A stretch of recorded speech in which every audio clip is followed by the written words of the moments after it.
Terveisiä huonon äidin kotikonttorilta. Mä haluan ottaa kantaa tähän keskusteluun siitä, että meillä on Suomessa 25 000 nuorta ihmistä, jotka ovat työkyvyttömyyseläkkeellä. Ja mä haluan kutsua kaikki pienyrittäjät, pk-yrittäjät, keskisuuret yrittäjät, niin kuin minä, mukaan haasteeseen siitä, että hei, uskaltakaa oikeasti ottaa nuoria töihin, vaikka nuori olisi ollut pitkään kotona. Meillä on esimerkiksi tullut aivan loistavia nuoria töihin oltuaan esimerkiksi 2 vuotta pois työelämästä. Nuorelle täytyy antaa aikaa ja nuorelta täytyy kysyä kuulumisia ja nuorta täytyy opettaa.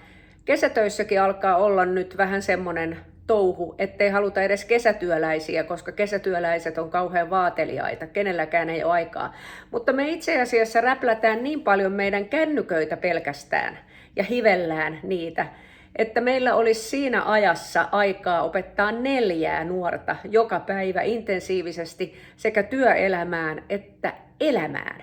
Ja sitä kannattaa oikeasti miettiä, koska siis eihän nuoren ihmisen tarkoitus ole olla kotona tekemättä mitään.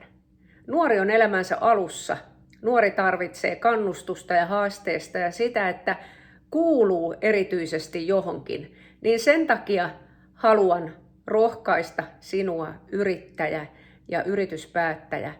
Anna nuorelle mahdollisuus. Ota nuori töihin, vaikka nuori ei just nyt osaisi mitään.